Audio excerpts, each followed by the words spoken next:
Hello students, आज मैं आपको हिंदी व्याकरण का चैप्टर फर्स्ट पढ़ाने जा रही हूँ। चैप्टर का नाम है भाषा, लिपि और व्याकरण, लैंग्वेज, स्क्रिप्ट एंड ग्रामर। ये भाषा क्या होती है और इससे हम एक दूसरे के विचार कैसे समझ सकते हैं,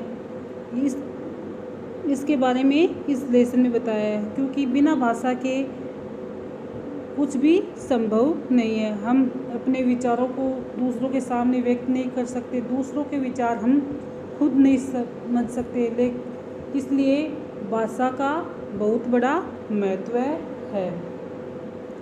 इन सभी हम सभी अपने भावों और विचारों को दूसरों के साथ बोलकर अपन आपस में बोलते हैं। मतलब हमको कुछ भी चाहिए इस संसार में, हम बिना बोले उसको नहीं पा सकते। बोलकर, लिखकर या और पढ़कर व्यक्त करते हैं। जैसे आपकी भी कुछ भी इच्छा हो खाने पीने की, या मम्मा से मम्मा मेरे को खाना डाल दो, तो मम्मा आप बोले, मम्मा ने ये बात सुनी तो मम्मा ये समझ गई, अपने विचारों का, भावों का आदान प्रदान हुआ। तो इस कारण ये भाषा बनती है, व्यक्त करते हैं। ऐसा हम भाषा के माध्यम से ही कर सकते हैं। इस प्रकार का काम हम अपन क्या भाषा के माध्यम से ही कर सकते हैं। तो डेफिनेशन है इसकी, भाषा वह साधन है जिसके द्वारा मनुष्य अपने विचारों, भावों और विचारों का आदान प्रदान करता हो। मतलब भाषा वह माध्यम है जिससे के कारण मनुष्य अपने विचारों, भावों और इनका क्या है, आदान प्रदान करता है। उपयुक्त पहले चित्र में देखना आप, मंच पर आसीन नेताजी बोलकर अपनी बात कह रहे हैं तथा वहाँ उपस्थित लोग सुनकर उनकी बात समझ रहे हैं। अब नेताजी को क्या चाहिए, क्या संदेश दे रहे हैं देश को, तो बोलेंगे तभी तो पता चलेगा ना जनता को कि ये संदेश देना चाह रहे हैं। तो इसमें यही दिखाया गया है कि नेताजी बोल रहे हैं और जनता सुन रही है।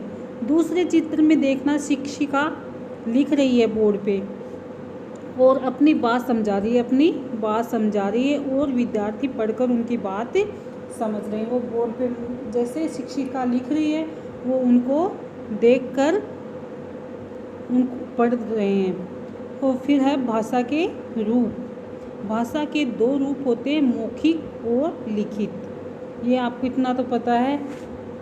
मौखिक भाषा वह होती है जब हम बोलकर अपनी बात समझाते हैं तथा सुनकर दूसरों की बात समझते हैं। तो भाषा के इस रूप को मौखिक रूप कहते हैं।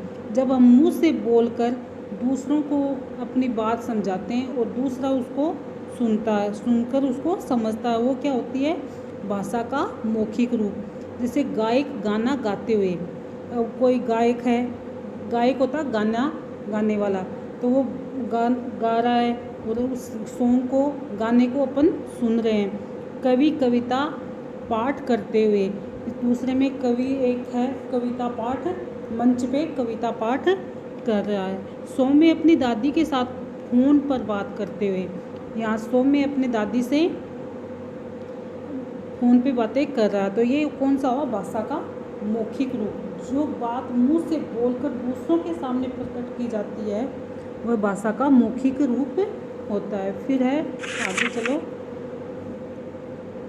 उपयुक्त पहले चित्र में गायक गाकर लोगों को मनोरंजन कर रहे हैं और लोग सुनकर गाने का आनंद ले रहे हैं। जो गायक है वो गाने को गा रहा है और उसको सुन रहा है, और वो मतलब लोग उनको सुन रहे हैं। दूसरे चित्र में कवि कविता बोलकर कविता पाठ कर रहे हैं और श्रोता होता है सुनने वाला, सुनकर कविता का आनंद ले रहे हैं। तीसरे चित्र में दादी और पोती फोन पर अपनी अपनी बातें कर रही है तथा सुनकर एक दूसरे की बातें समझ रही है। इस प्रकार वे सभी भाषा के मौखिक रूप का प्रयोग कर रहे हैं।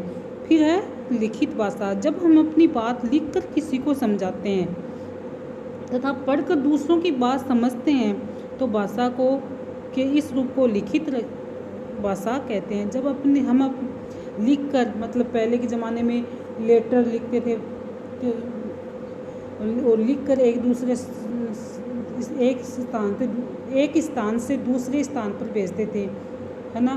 तो वो दूसरा उनके उन विचारों को पढ़कर वो समझता था, फिर वो वापस लिखकर पत्र भेजता था। तो ये हुआ भाषा का लिखित रूप। उपयुक्त पहले अब 3 चित्र दिए हुए हैं, इसमें देखो पहले चित्र में माँ बेटी का गृह कार्य करा रही है, माँ बेटी को गृह कार्य करवा रही है, लिख कर गृह कार्य, जिसे पढ़ना और लिखना दोनों ही कार्य हो रहे हैं, पढ़ना और लिखना दोनों कार्य हो। दूसरे चित्र में पिताजी समाचार पत्र को पढ़कर देश दुनिया के बारे में जान रहे हैं।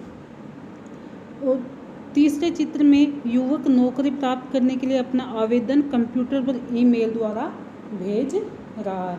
तो देखो जब मनुष्य का जब संसार में भाषा नहीं होती तो अपन देश विदेश की खबरें न तो सुन सकते, न पढ़ सकते, न अपन देश प्रगति कर सकता। इसलिए भाषा का महत्व हिंदी में मतलब मनुष्य के लिए बहुत ज़रूरी है। भाषा के विविध रूप इस तरह हैं।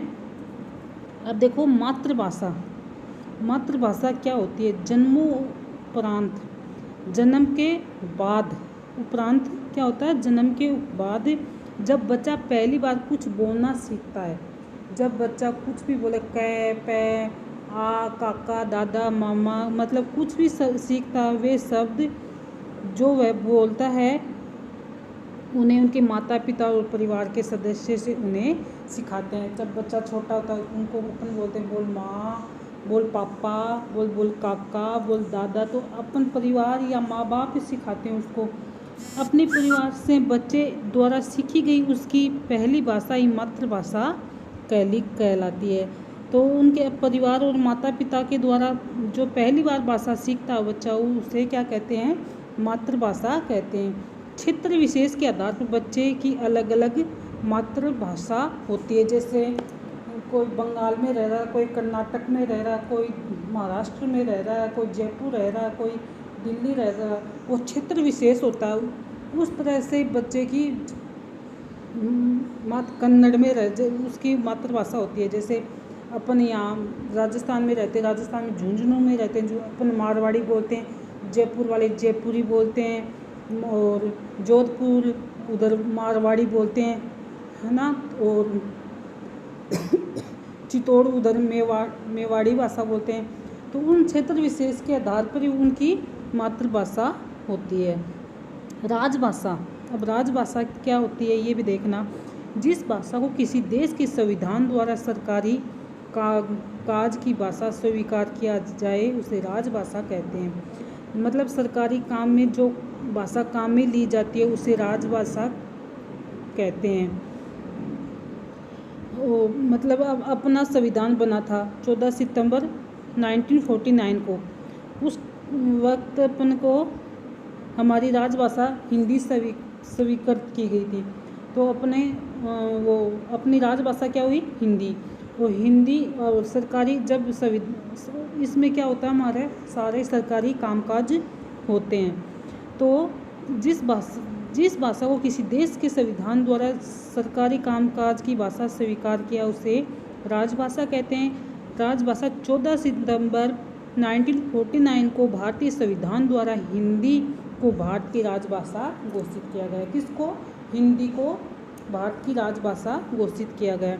इसलिए प्रत्येक वर्ष 14 सितंबर का दिन हिंदी दिवस के रूप में मनाया जाता है। तो हर वर्ष जो वर्ष आता है तो कब? 14 सितंबर को अपन हिंदी दिवस के रूप में बनाते हैं। आज स्टूडेंट्स इतना ही। आज आपको होमवर्क में भाषा किसे कहते हैं, भाषा के रूप और मातृभाषा और राजभाषा, ये आपको होमवर्क में नोटबुक में करनी है। नेक्स्ट अगले दिन करेंगे। Thank you.